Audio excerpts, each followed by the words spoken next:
All right, guys. Hello and welcome back to another episode of the Results Loading Podcast hosted by Prosperous AI. I'm your host, Michael Atkin, and today we're diving into the fire protection industry with an experienced operations leader who has been driving force in the field for years. Our guest has held various senior roles, including Director of Operations at Symons Fire Protection and Commercial Fire Protection, market leader at Jensen Hughes, as well as many others. Demonstrating a deep expertise in managing operations, project estimation, and safety standards.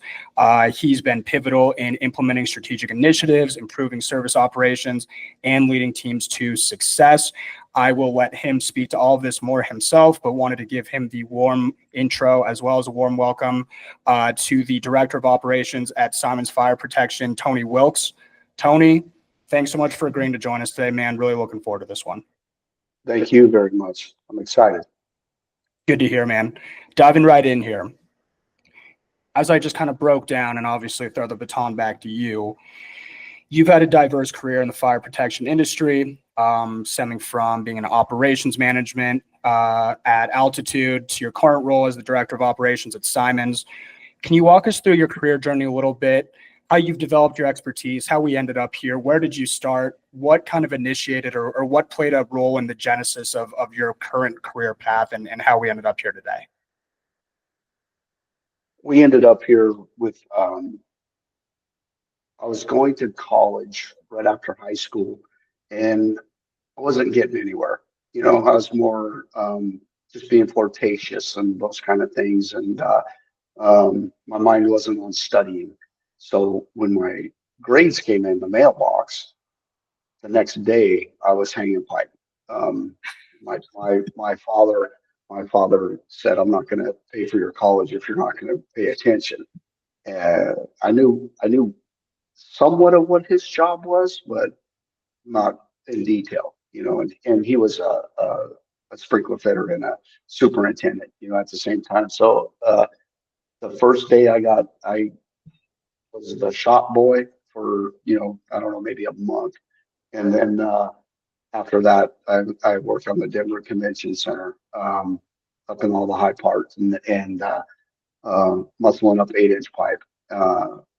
For some reason, I really enjoyed getting dirty and feel like I was earning that $5.25 an hour, back in the day. And took off from there and just did the apprenticeship and got a degree in it. And then I had a plan of opening up my own business because I wanted to do better. And then when I opened up the first business, the company I was working for literally lent me some tools to go do it, to go do my first job.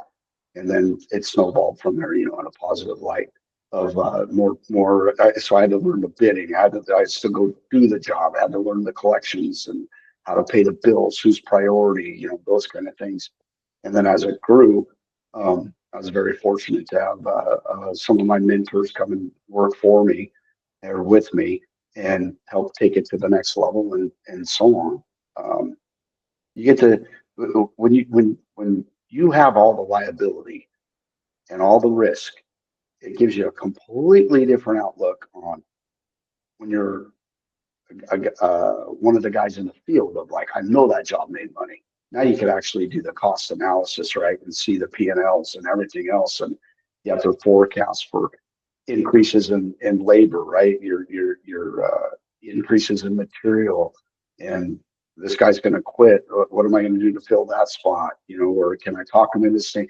You learn so many different things that I was never even picturing in my mind.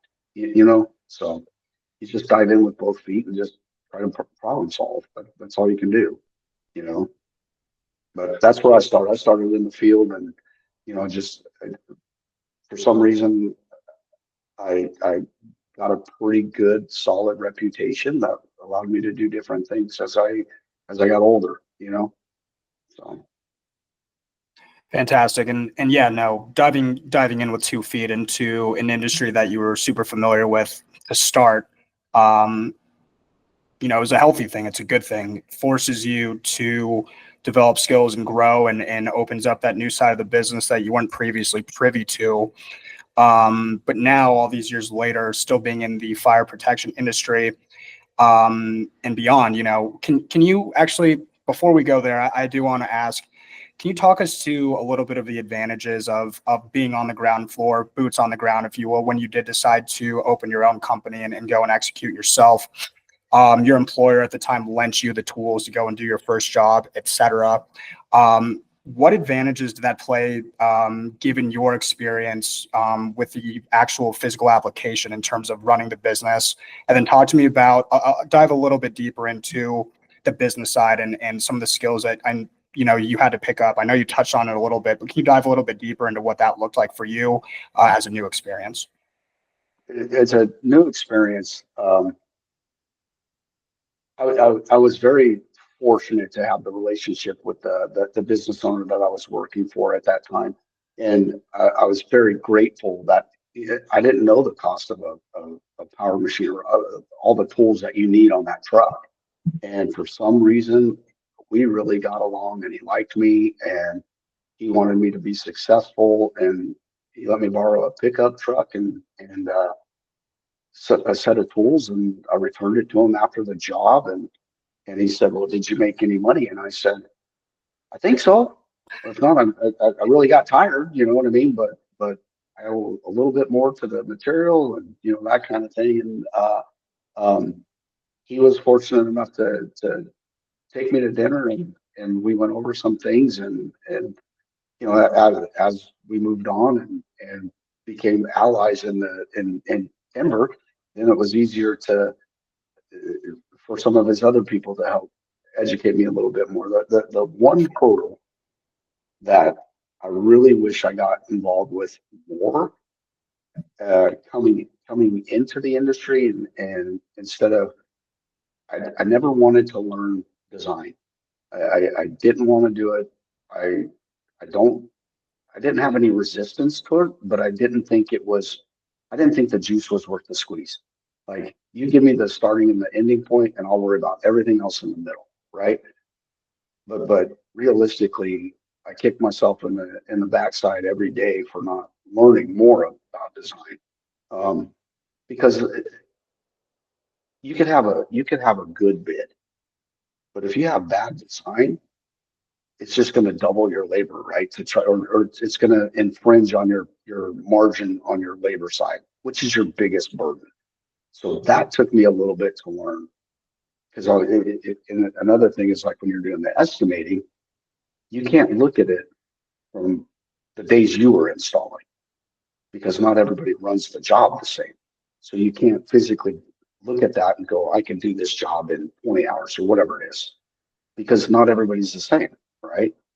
And you learn what your field, what your internal office's strengths and weaknesses are, and that plays a lot onto how you can capture profit and revenue on these projects a lot faster and efficiently.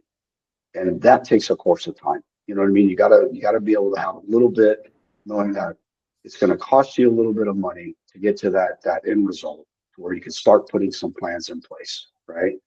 So that's one of the things I really wish I learned, this design. I can look at design from a field standpoint. I can look at design as a material procurement standpoint. I can correct it. I can criticize it. I can compliment it. If you ask me to take this one piece of this drawing and move it to the other side, it would probably take me 8 hours, or I'd erase the whole thing on accident. You know what I mean? That's their strength. If I give them the right information to tweak it a little bit, or work this, work that, that's what they know how to do. And that took me a little bit to figure that out. You know what I mean? In order to help strengthen the younger designers at any point in time in my career, I take them to job sites, and say, hey, look, this is what it looks like on your paper, but you know what I mean? And here at Symons, I have 21 designers, and every day of the week, there's at least 2 going and doing a site visit, which they did, maybe a few years ago, but become so busy that they haven't had the time to do it.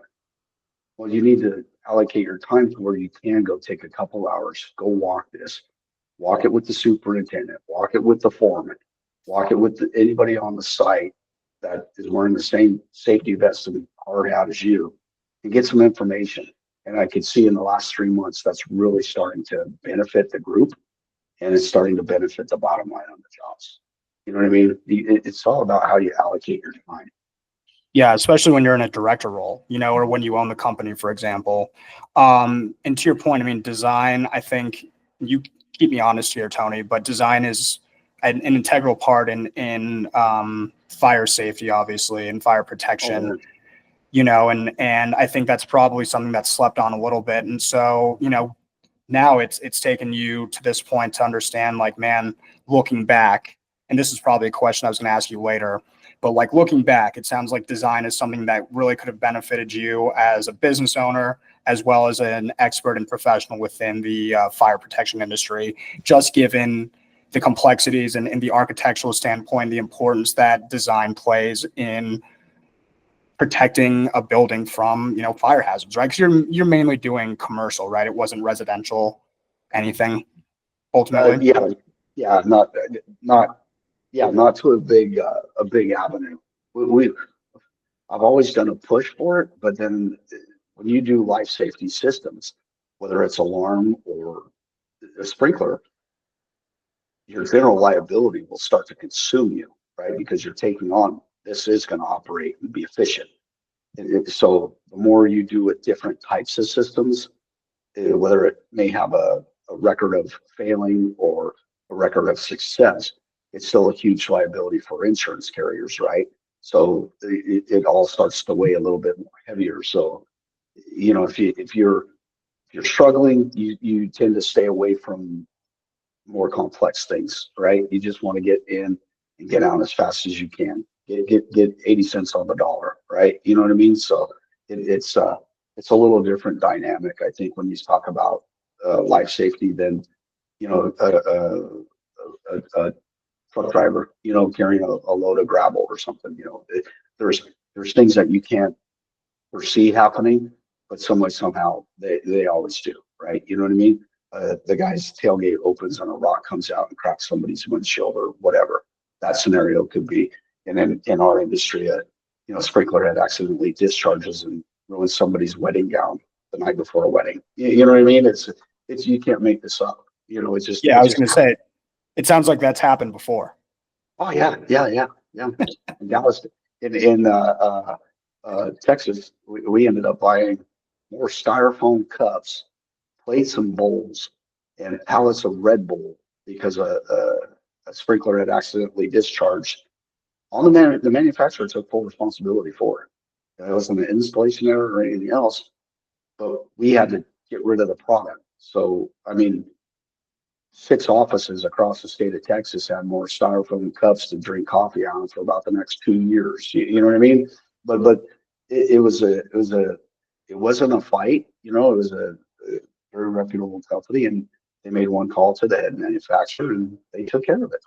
So, but still, it's just somebody else is going to say they can't sell this now.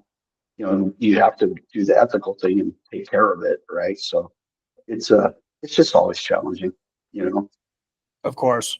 Yeah, no, and it's a great point. I mean, challenges everywhere, especially in the operations aspects that you're finding yourself in today. Some of these things land on your desk in terms of trying to predict where the pain points could come from and how are we avoiding some of these situations. Like, I don't want to have to buy 2 million styrofoam cups and plates in case there's like a faulty sprinkler head, for example. How are you now in your current role as the director of operations? And keep me honest here, if this is, some of the things that are landing on your desk that you have to deal with, how are we planning to avoid some of these issues that to be very, very real in this fire protection world? But it's more about getting, I don't know how to say this the right way, but I'm 53 years old, and I'm one of the old guys now. You know what I mean? I don't feel 53, but now I'm one of the guys that I was always bantering with back in forth, and you have to educate the younger people to understand and try to open their eyes to the what ifs, instead of everything. It's a different generation of the ones that have all been brought up with computers and reading the books and stuff of that nature instead of physically hands-on learning, because that's where you're going to get a lot of more of your education. Um, but it's like you have to give them scenarios like, well, what if this happens? What's gonna what's the outcomes? What's the outcome of if this goes wrong? What's the plan? Give me two options of what's going to fix it. And I just try to drive that home into everybody.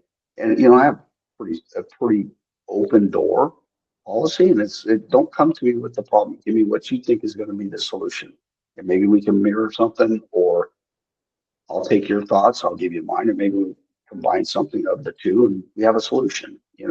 But don't look to me just to give you the answer. If you want to grow in your career, then bring me your answer of what's your best case scenario, how it's going to play out. And that's the only way to do it. You're exactly right. I mean, promoting a culture, promoting an environment if there is a problem, there will be. There's always going to be a problem. It's not a perfect world out there. That's not a mystery. But when you do have an issue, tell me about it. But also, what are we going to do about it?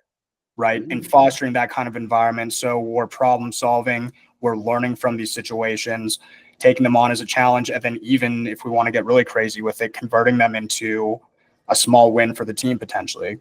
This is a challenge that we got taken on. Don't come into my office and complain and cry about it. What do you think we should do? And then if we go out and bring that solution to the table and it works, then great. That's almost honestly something to celebrate at this point, right? And you're fostering that kind of within your team. Absolutely. It's easy to criticize people, and it's harder to give a compliment, right? In my career, I believe people work for two things: money and compliments.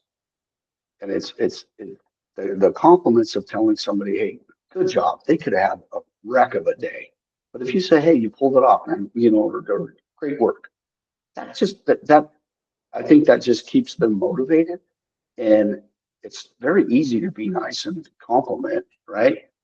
Nobody likes to sit and have those tough conversations where now I got to criticize all the things that you've done. You're not going to build anything from that.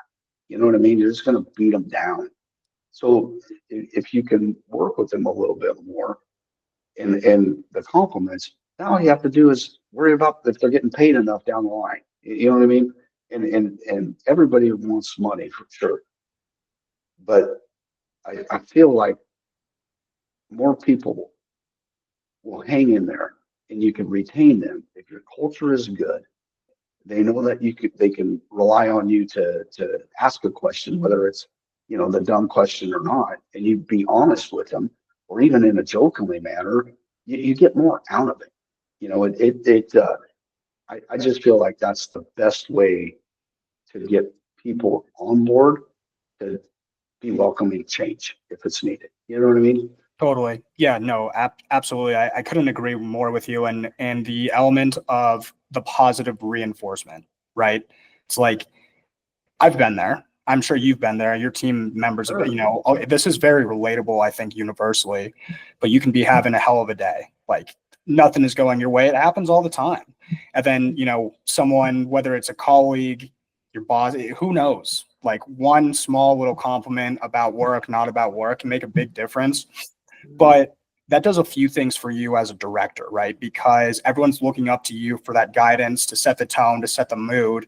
And if you're fostering a culture like that, in an environment like that, when you have the open door policy, you're working through problems with people, not saying go deal with it. It's like, I'll do it with you kind of deal. It fosters that culture of happiness, almost, if you will. And it ultimately, what it leads to is driving efficiency and productivity, because now what you've created is a team that doesn't hate being at work and has confidence and trust and respect for their manager. And that happiness that you're creating leads to that optimized productivity and efficiency, if you will. because some workers, if they have a terrible boss that they can't stand, it's like, I don't want to go to work today. I don't want to work that hard today. It's terrible. But if you're working in an environment like what you're describing, it's a much different story, and your team is producing at a high level because everyone's pretty happy and you're setting that tone and setting that example. Agreed. And I have a lot of departments underneath me, and just a case in point to get back to what you're saying. I'll never ask anybody to do something if I can't do it with them. And I was in a meeting, and I got a call from our tenant improvement department manager, and I had to do the quick custom. I'm busy, I'll call you right back type of thing. And he texts me and he says, hey, I'm having this problem with the pre-action system, right, in the server room at a big project. I said, okay, what's the problem? And the meeting ended and I told him, send me the address. So I went over there and I worked for 4 hours with the foreman and his crew in my dress slacks, and dress shirt. I took my dress shirt off and found a gym shirt in the truck. So I put that on, and I stayed with them and side by side with them. And I didn't even make it to the office by the next morning when that was already gone. You know what I mean? So I felt these guys needed help. I got the experience. I'll just go swing by there. I didn't plan on staying there for hours, but I just felt like they were so involved in wanting to learn and validate what they were thinking. Is this right? Is this not right? Like, why is this happening? What's this happening? That kind of thing. And it made me feel good to, kind of coach them as well as educate them and show them you were right. You just need to be more confident. Nothing's going to happen. You know what I mean? But this is the one step that I would maybe change that you're trying to do.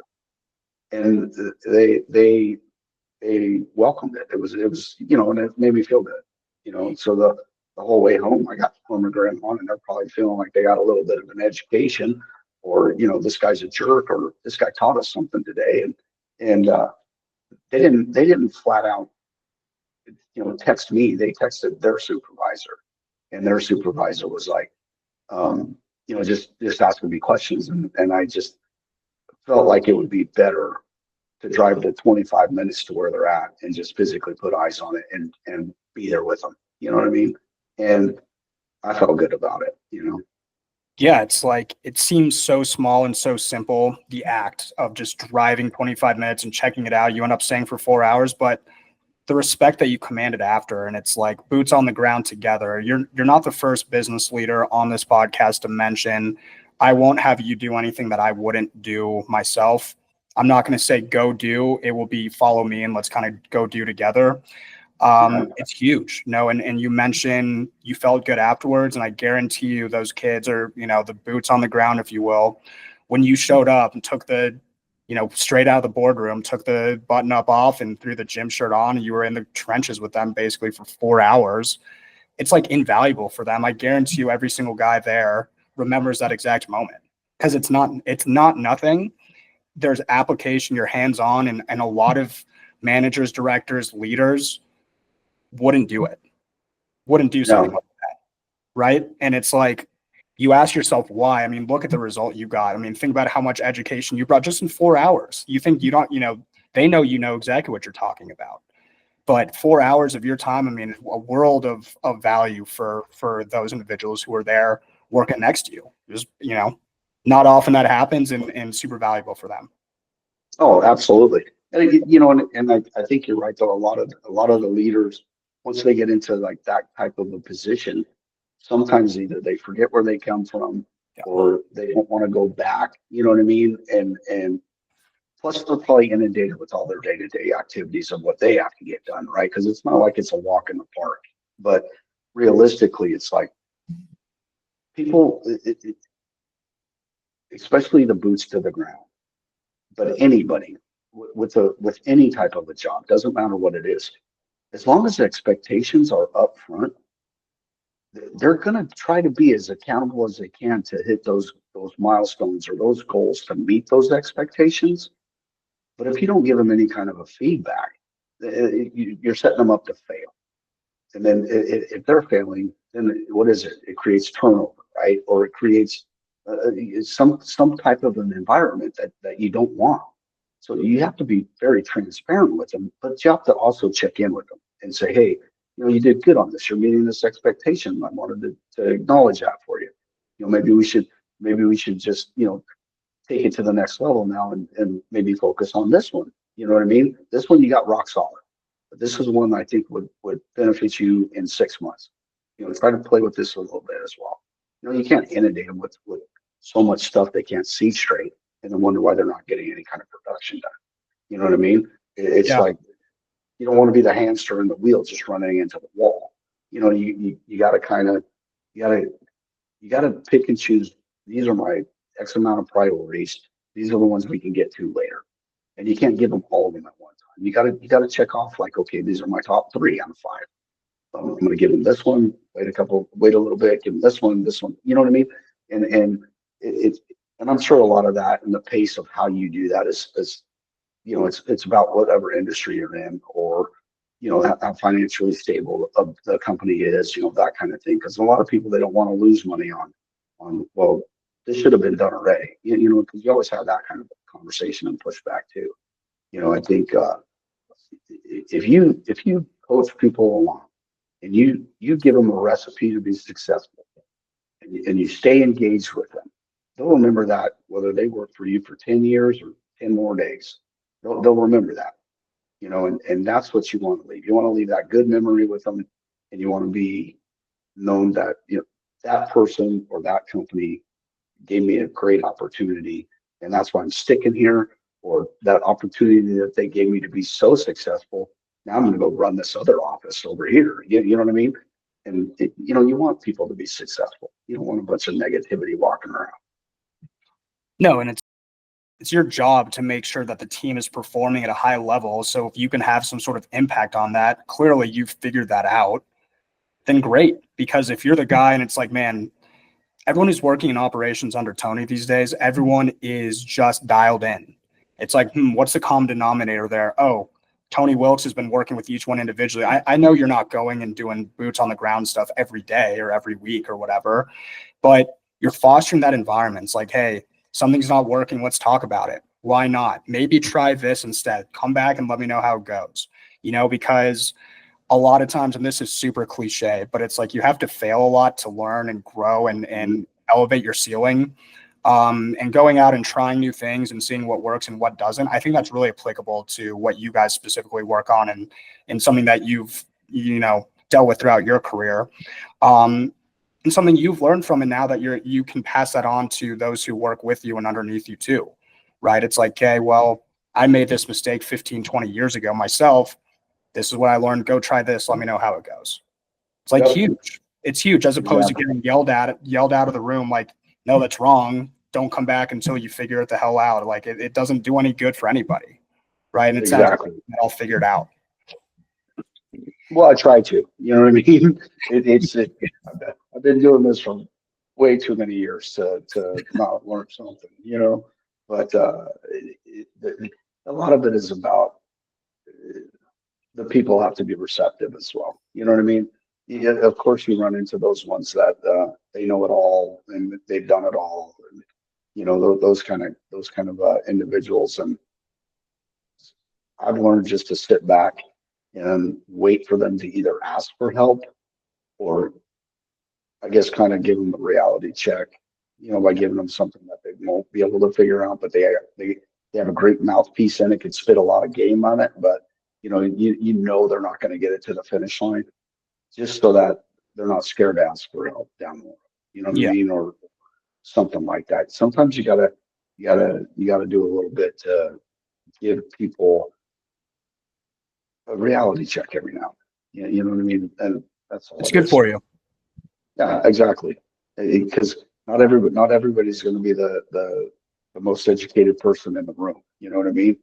So you don't need to act like it. If I can't sit through one of our management meetings and learn something every time, that's a problem. You know what I mean? Like, I want to learn from a county what they're working on or what problems they solve. I want to listen to material procurement and, the purchasing department on what we're looking at for tools, and have we signed up on this national account deal, those kind of things. Like some of them, they only know what they know. So you have to you have to have them open up their vision a little bit. You know what I mean? Have you looked into this? And maybe it's just an idea you're spitballing, but you don't know. But if you don't give them any other kind of reasoning to dig deeper, it's just going to be, this is it. This is what it is. There's always room to improve. There's always room to grow. Right. So. Right. No. And another quote that comes to mind on that subject is, and that ties into your point just now, is if you're the smartest guy in the room, then you're in the wrong room. Right. Because that means you've hit that wall, you're being stonewalled, you're not going to learn anything else. So constantly leveling up, like you mentioned, it's like, I want to learn what the accounting team's doing. What's the marketing team doing? What's the sales team doing? What's the finance? It's like, feed me information. Like I'm a sponge. Like I want to be that guy who's just absorbing everything, because that's how you were wired, and it's really, really valuable skill, because not everyone, some people are comfortable just clocking in, doing their 9 to 5 and calling it a day, collecting their paycheck and want to do that for, 40 years. And that's fine. But for others, it's like, to your point, tell me information. I want to learn. I want to understand what's going on all the avenues and the areas of business. It's really important, especially given where, your journey and what you're doing now. Right. Yeah, absolutely. When I was with Jensen Hughes in Las Vegas, that was a really good job. Don't get me wrong. It was a great job. It wasn't for me.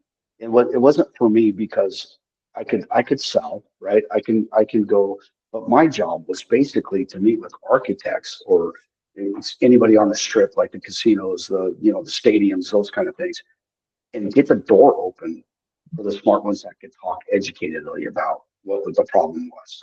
That was easy for me, but sitting inside some of those meetings, they were on a whole new level. Like, what's the fire burn rating of this particular wallpaper? Like, we got to take that into consideration. I never thought about any of that. That was never a concern for me. My concerns are: is the smoke detectors going to work? Are the pull stations going to work? Are the sprinklers going to activate? But it's so deep. But I'm an operations guy. You know what I mean? So I got to physically be able to do some stuff. And again, it would go back into engineers are awesome people, right? Consultants are awesome people, but if they don't have that type of life experience, it became more of trying to talk code to some people that only know it in the book. Well, that code could be interpreted whatever kind of mood you're in to read it, right? I can read it this way, and then a plan reviewer that's going to issue your permit can interpret it completely different. Okay, now we have to have a talk about this and prove my case as to how I read it, and the plan reviewer is going to tell me how they read it, and hopefully we can come to some sort of an agreement, or the plan reviewer is going to win. It's going to be their way, or you're not going to get your permit, so you can't do anything, right?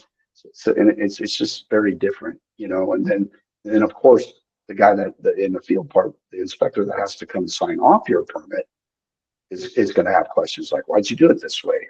Well, this is what your plan reviewer said. Oh no, that's wrong. You should be doing it this way. Well, no, that was my way of doing it. So you get stuck in this yo-yo type of thing, and it's sometimes it's comical, and other times it's like at the worst day to have to deal with those kind of things. Everybody wants the best outcome, and it's like I used to always tell the field, okay, we're going to do this assisted living center. Every day you go home, I want you to realize like somebody's family member is going to be living there. Right. So everything you do, you better have your core values and your ethics in line, because it could be your family member, it could be somebody else's family member. There's a family member to somebody you don't even know. Let's make sure they get out of the building. You know what I mean? And we've had, in my career, I've had 2 buildings catch on fire. One of them was you might know, the Safeway grocery store on opening day of the Safeway grocery store. And I get this call and I'm like, what? And I race down there. and literally it was they never fired up the ovens, and it was in the bakery. And now the manager of the Safeway is really upset, has every right to be. And I looked at her and I said, listen, the sprinkler did what it was supposed to do. But It did its job. Yeah, that's why it's yeah, there. it was activated from this. But in hindsight, you see all these fires and this, that, and the other, and it's not.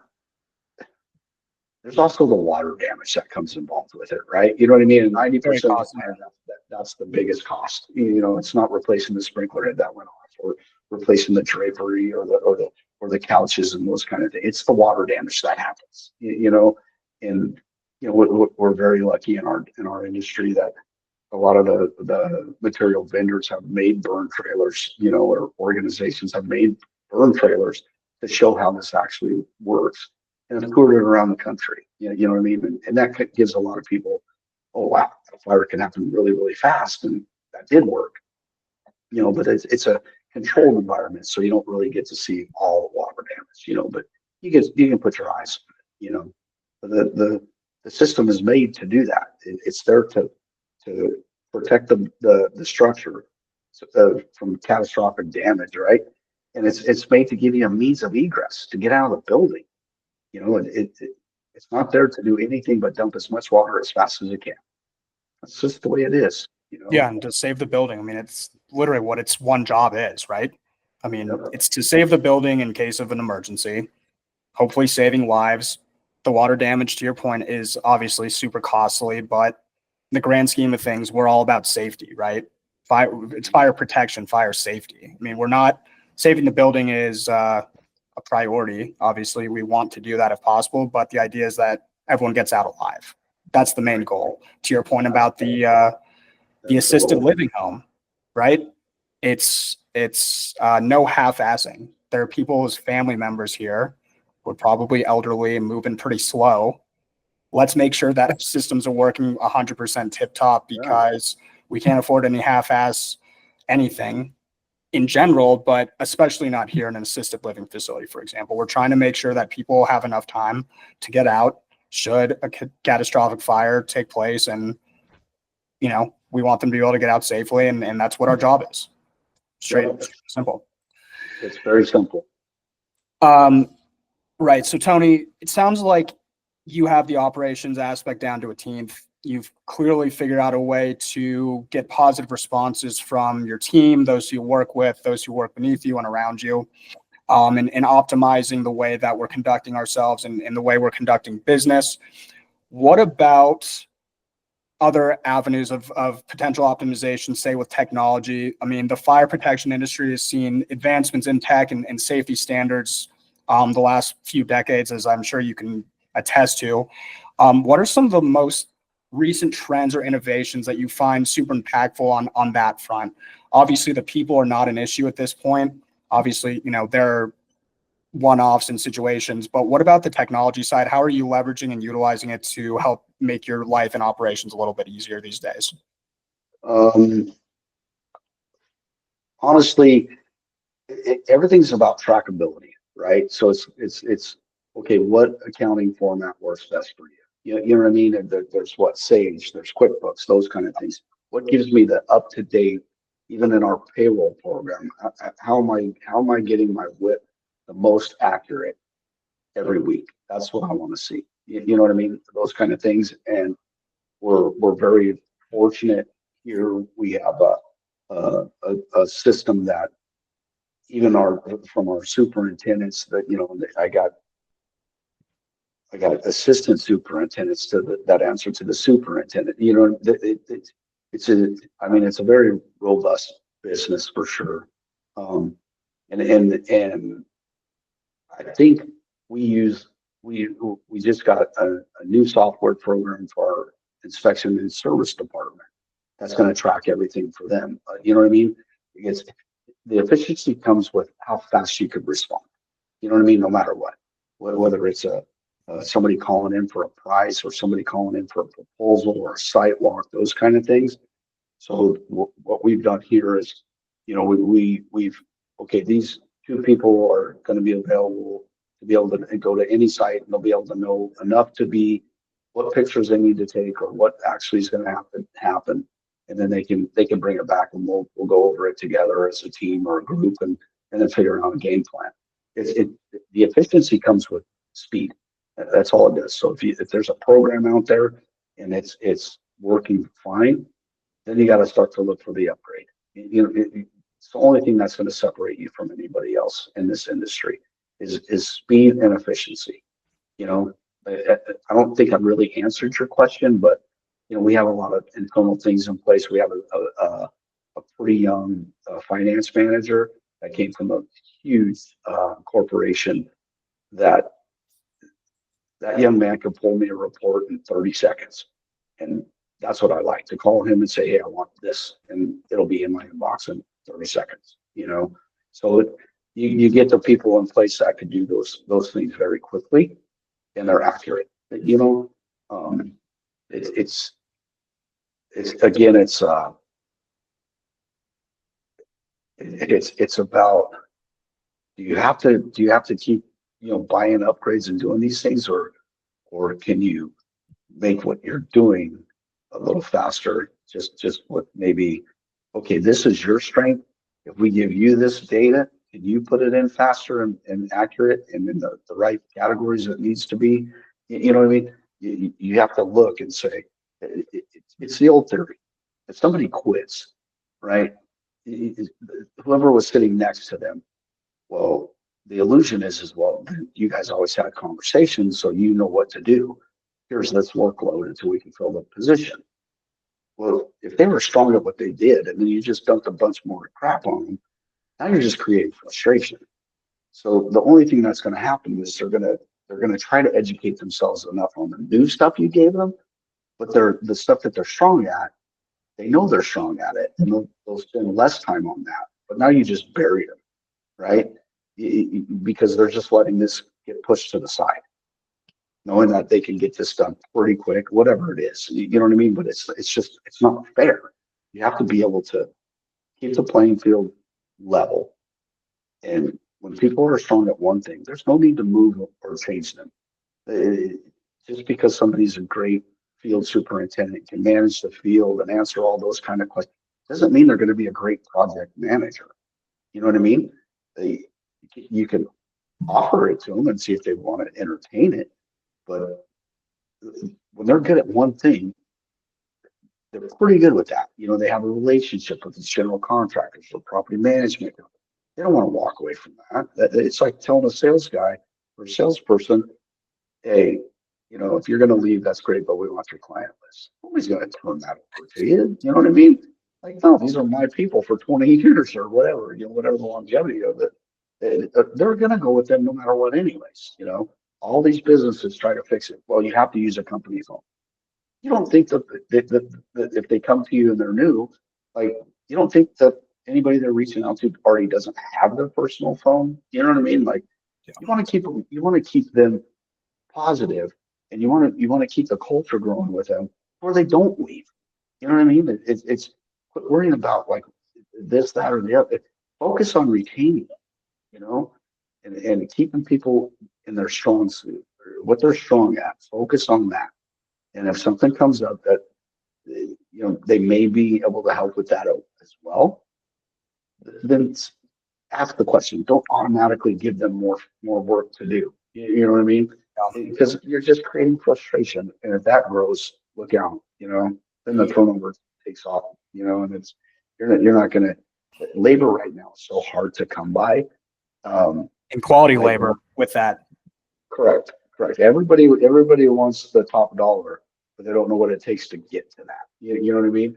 Exactly why we're having this conversation, Tony. We want to hear why not. Yeah, it's just there's a lot of experience that goes into that to make that money, and it just baffles me sometimes. Like, I don't know, we always go back and forth about people that have grown up in a different time or different age group, right? The Gen Zs, Gen Xs, however you want to word it. There's a huge difference because, like my generation, we saw the microwave. You know what I mean? Yeah. And the newer ones, they already had the microwave. They had to learn Microsoft. You know, they were taught on it at school, those kind of things. So they're very what you hope to say is proficient with IT, you know, or with the computers and things of that nature. But for them to physically go do the work, they don't know. So we try to teach more of that. Like, let's go to the sites. Let's see how these guys actually work, and that'll give you a better perspective when you're bidding, when you're designing, when you're doing all those things on coordination and things of that nature. The more information you give the younger ones, they're gonna pull a little bit from every topic, right? It's going to make them better. And the only way that anybody or any business is going to improve is what kind of coaching and mentoring you put into the younger crowd. You know what I mean? So it's or the inexperienced, I guess is what you should say. But you know, some of it's just hard. And you want to, for me personally, I want to devote more time to that. But you know, you get very busy with a company of this size, so you can't always do it. I just try to take one day a week to still make it out to any job site unannounced and just walk. You know what I mean? Just to check it out. Doesn't matter Check what's in, going yeah, see what's going on the day to day. on. Yeah. I went to a job site the other day and I was looking at something and one of our younger alarm techs, um, I asked him a question and he was like, well, let me tell you how our industry works. Well, now my ears perk up and I'm like, okay. Yeah, tell me about our industry. Yeah. Can you walk me and show me? And he walked me around and the job site, and he was he carried himself very professional. The young man has to be maybe 22, 23 years old, right? Younger guy.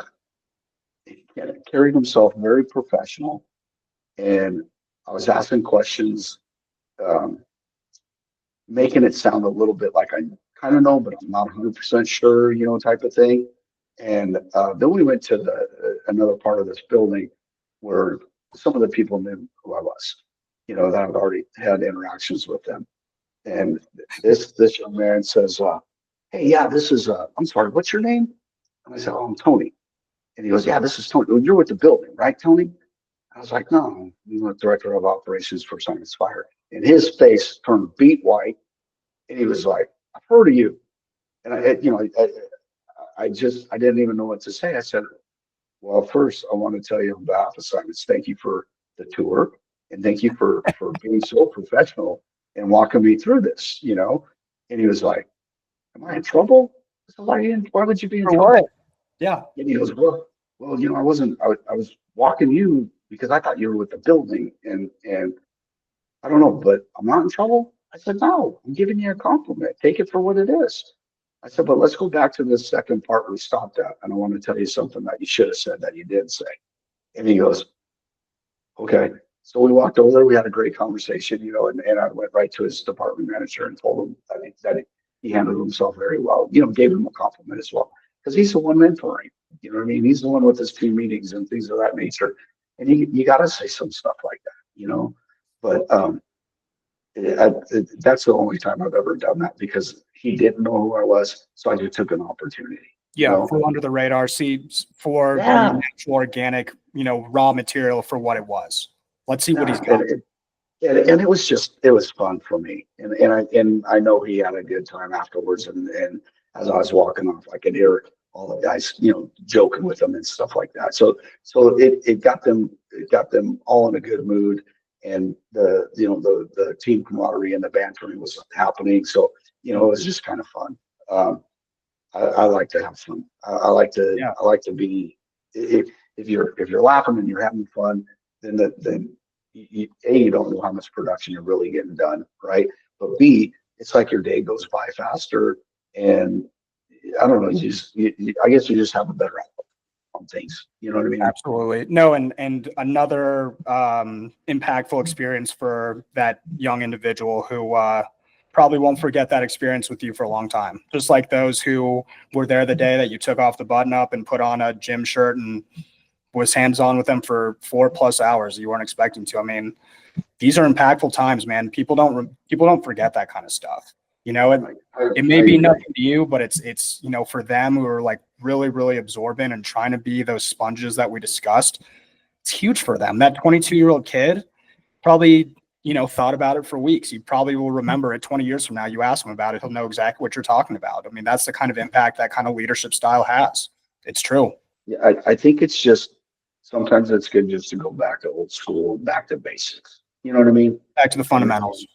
yeah, I mean, we can look at analytics and data all day long, but sometimes you just want to have a conversation.